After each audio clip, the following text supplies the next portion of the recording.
Once upon a time we did a show up north. This shit was live, with the squad guard speeding and we started to drive. Me and Tech Rock, and the winter was at hand. A blizzard was coming, its effect was numbing.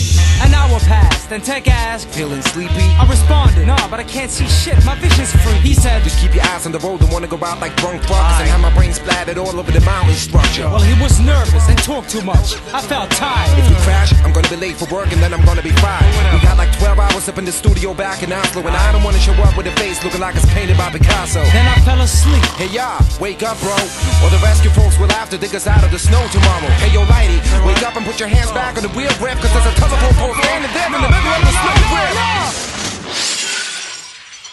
"Hey, you awake?" Came to my senses, strapped to a bed, my legs were aching. Flinched at the light, confused by this rude awakening. Tried to turn my head when a voice proclaimed, "You okay?" "Tech Rock?" "Ah, you remember my name." Utterly confused, I said, "Yeah, but what happened?" "You fell asleep, the car crashed, you passed out. I managed to put my hands on the dash and drag you out from the car wreck when someone hit me over the head with a blunt object."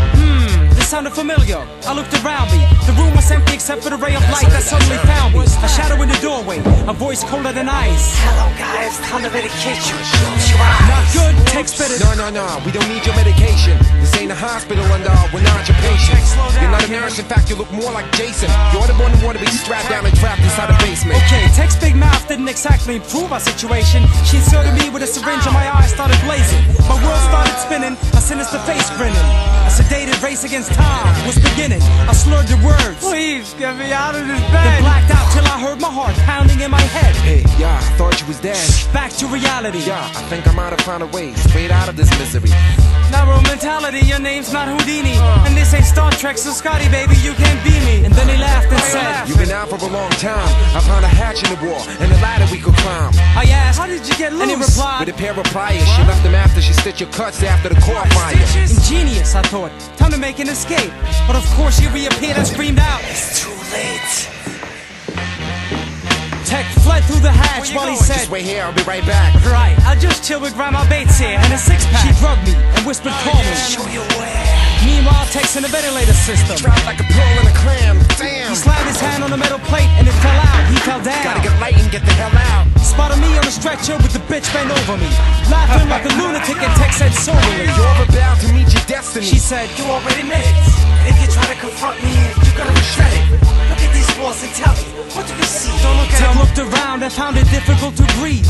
Photos of departed rappers. "Yeah, but what about them?" I'm the one who takes men's fates in my hands and revives them. "So, you saying you killed them?" I just speeded up the inevitable. "Bitch, that story doesn't sound very credible. But here's what we're gonna do. Now I'll verbally dismantle you.